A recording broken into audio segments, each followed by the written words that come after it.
దర్శనం చేసుకొని టోకెన్ ఉన్న భక్తులకి ఉచితంగా ఒక లడ్డు వస్తుంది. దాంట్లో అదనంగా 4 నుంచి 5, 6 కూడా వాళ్ళకి అవసరాన్ని బట్టి అందించడం జరుగుతుంది. అదేవిధంగా అవైలబిలిటీలో ఏమాత్రం తక్కువగా లేవు.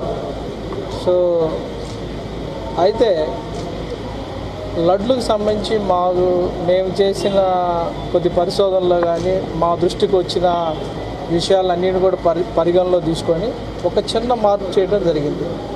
దాని ప్రకారం చాలామంది దర్శనం లేకుండా కేవలం లడ్లు మాత్రమే కొనుక్కొని మధ్యవర్తులుగా దళారులుగా మార్కెట్లో సేల్ చేయడం జరుగుతుంది. దానివల్ల బ్లాక్ మార్కెట్ డెవలప్ అయ్యడం ఈ మధ్యకాలంలో జరిగింది.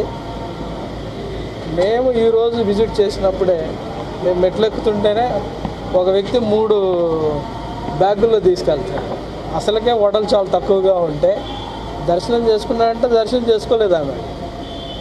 సో ఇవన్నిటిని మేము ఆల్రెడీ ఈరోజు చూడంగా మాకు ఆ దృష్టికి వచ్చింది. ఆల్రెడీ మా దృష్టికి చాలాసార్లు ఇది వచ్చింది. వచ్చిన తర్వాత అన్ని విషయాలను పరిగణలో తీసుకొని దర్శనం లేని వాళ్ళకి దర్శనం చేసుకోకుండా కేవలం లడ్లు మాత్రమే కొనుక్కొని మార్కెట్లో విక్రయించే వాళ్ళకి మాత్రం ఆధార్ తీసుకొని 2 లడ్లు మాత్రం విక్రయించడం జరుగుతుంది.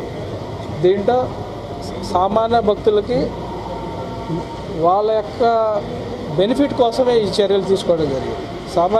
దీనివల్ల సామాన్య భక్తులు దర్శనం చేసుకున్న వాళ్ళకి లడ్లు ఎక్కువ ఇవ్వటం ఏర్పాటు చేయడం జరుగుతుంది. సో బ్లాక్ మార్కెట్ను అరికట్టడం ఇది ఒక ఉద్దేశం.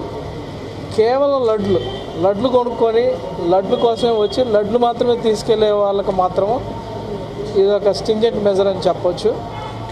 బ్రాడ్గా ఓవరాల్గా ఇది భక్తులకి టీటీడీలో ఓవరాల్ అడ్మినిస్ట్రేషన్ కూడా మంచి కన్వీనియంట్ డెసిషన్ అని ఆల్రెడీ చాలామంది అప్రిషియేట్ కూడా జరిగింది.